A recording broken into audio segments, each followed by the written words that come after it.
Okay, David, I just got off the phone with you. I'll kind of just do a rundown of what we do.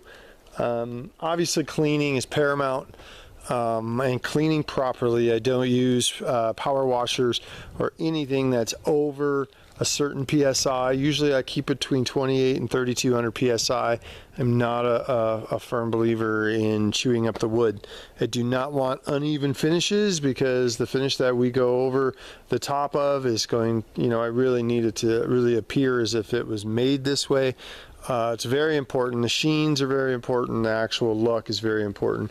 I do not want a situation where I chew up the wood with my pressure washer. So obviously we show up and we usually strip the house of everything. So we walk around, we move plants, we take lights off a building, off the building, and then we try to get everything to a central locale. So we'll find a spot in the back, we'll cover it with a tarp, and often I use this video to go back if we don't remember where everything goes. We do a house a week, so sometimes we're like, okay, and the homeowners come back and say, we really love your work and the fact that you've decided to put our hammock on the front porch, not the back, so it is what it is.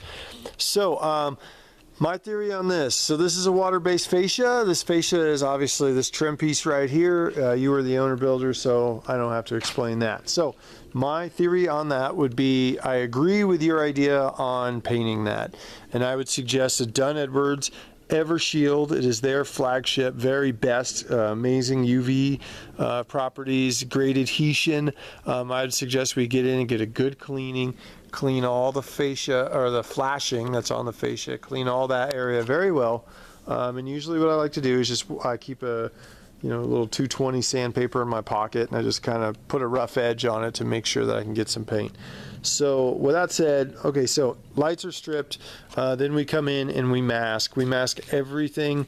For me, it usually is harder for us. I know this might not make sense, but it's usually harder for us to go in and do partial parts because of the masking and trying to match stuff than sometimes it is if we just go in and do a total. So I would probably suggest cleaning up these doors, because once everything's done, these doors are going to look as if the weak point of it. And now we have a reoccurring color with these doors that we're seeing here. It looks to be as if you used some of it on the railing on the bottom of the deck in the back. I would suggest we find that color. It appears to be a form of an Oxford, and we use that Oxford brown, and we just commence to attack everything that's that. So we follow this line. So as it's got that trim there, I would suggest using that dark brown on this. Obviously not the Trex piece here, but all this stuff here is faded and in need, so we go ahead and do that, and I think it would have a very nice look if this piece was done as well as these two right here. And we would go ahead and cut around those and run those all the way back. Everything else obviously would be exactly the way it is. I'm not a big fan of changing something that works, and this is a beautiful house. So we do take off plates and covers, and once we do take those off, we do paint them. That same brown that would be on this would also be on all this, and it's starting to show wear as well, and there's some cracks in some of those aspects. So far, one of the areas that I don't see needing to be done as much, now granted the backs of these look fine, but the fronts need it, and some of this stuff, the backs look fine, but the fronts need it. So it would be my suggestion, it would probably be easier, instead of half and halving things, to strip the house, mask this area very well. This has to be plastic, a certain type of duct tape used, plastic, because Trex, or even some of the different models of Trex and different companies, they have different names, they still will bleed through, and you can take one dot of stain and put it on Trex deck and you see it. So it's imperative for us to make sure, it's paramount. We need to make sure that these are completely covered so that we can come in and attack. We can just go and paint to the best of our ability. I do think we should be able to try to find a color that might get us a little closer. You can see kind of the faded look of that. Some of this stuff looks good, but once it's cleaned, I think we might notice just to shoot it. The only thing I think that might not need it is possibly this part of the lid, but not out here, just this. And if that's the only thing, and if it's holding up a cost situation, I would probably throw that in, just this lid in, just to put a coat on it, just to have a look, because I would think by the end of it, it might behoove us to get all of it, truthfully. Now, there's a couple different ways of looking at these. So the plywood can very many times be unsightly. It doesn't take the product as well. It doesn't take our log product as well. So many times people often have us paint that. Since it's already coated in a water base, we probably wouldn't have to prime it. And I would obviously do a check to make sure. I don't like the word probably. I like to be accurate. So, you know, that is a consideration. It might be a little more expensive, and it might not be something that you would like to do, but it would obviously give us a longevity, a very good longevity. I mean, if this was painted to whatever color brown we were doing, it would hide some of that plywood, which I'm not sure why they did the plywood right there, but that's okay too. So far that's what I'm seeing. Obviously the brown strip would go around here, and it would also go on the two bottom decks, and it would also run that board right here that we're seeing. Obviously I like to find a brown that's similar in a spray can, and then what I like to do is I paint this into the brown. I paint, you know, white tubes like that, like exhaust fans, all kinds of stuff. I do that brown as well. The main idea is to make this place look as if it was built this week. So stuff like this too, I can stain, or I could use a paint to match so that we build some of that stuff in. I don't like to skip over anything. We are a very detail-based group of guys. I really like the copper. So this guy here is pretty sad shape. It's getting beat up pretty good. Not only is the elements getting a hold of it, I could also check on tightening some of these lags too. We usually do anyway. I am a firm believer in doing the risers. Even though there's appear to be a pressure treat, I might put a little bit of stain on it. These pins right here, your actual logs, support logs, they look pretty good, but if I'm doing underneath, you know, it might be something that we should address. This guy out here is getting pretty beat up. Some of these guys are starting to fall apart and they're starting to fail.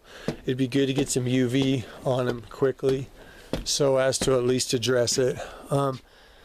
So again, you know, this doesn't look so bad over here.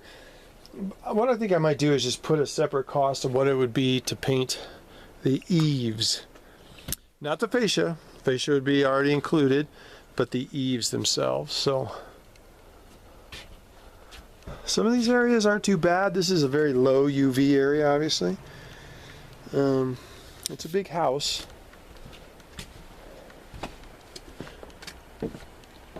So our job would obviously entail so far everything around windows, all this being painted in 2 coats, solid coats. And then also, since we are painting them, I would prefer to make them solid and prep them properly. So that would be caulked in, all that would be caulked. It's very important for us to caulk these things in. It lasts a lot longer. If you do the proper prep, a house it lasts a heck of a lot longer. So underneath here, these brown pressure treats, don't waste the money or the time. They're fine. I have a sinking feeling that this is not where you're going to be doing a lot of your entertaining. So I would suggest, you know, we just get the outside of these pressure treats that are starting to crack, and then you know, we could go after those and move on. Those look fine. That deck is in a very low wear area and it looks fine. Yeah, here's what you were mentioning, the concrete cinder block transition. Yeah, I'm sorry to hear that. It's interesting to hear some of the stories that I hear from people about contractors up here, but not a big deal. It's definitely something we can get on and fix. Not the foundation, but the paint. So obviously this, if we were to run this, it would only be the outside of this and the beams, which would probably take one guy less than 4 hours just to put a coat. And my suggestion would be to clean it, just put a coat on it. It's very minimal amount of time for that, and that's just me. We can hold it out. It's not a big deal. Obviously back here, all the bottoms, I'm very utilitarian, having grown up in Germany, so for me, I'm the aspect of everything, I try to make everything uniform. So obviously underneath those 2 railings that run the distance of the deck would be done as you've already started. Those would be addressed so that all over the house that appears as if it was built this way. Obviously this stuff right here, truthfully, I don't think I would mess with this. This looks fine. It's not getting a lot of UV. I could put it on there for the price and let you look, but truthfully, I really think that you're going to be fine with this. This could be something that could go another 5-6 years before you even need to deal with it. I mean, you're not taking water damage. You're not taking any lines from any residual water coming through, except for an odd pine needle or 7. I mean, you're in a really good spot. So my suggestion would be to save your money. This is a considerable amount of work under here because we can't, you know, we've got to be careful not to bump like you kind of have in a bunch of spots. We don't like to do that. So, and this looks really good. I think it looks good. It was recently done from the looks of it. So I would leave it and we'll just concentrate on these pillars and that's it. That would be my suggestion. Obviously pillars, and we'll do that main beam. And then we come back to the house, or I'm sorry, the garage. Garage is same thing. I'm at 10 minutes, so I'm going to go ahead and end this and start phase 2.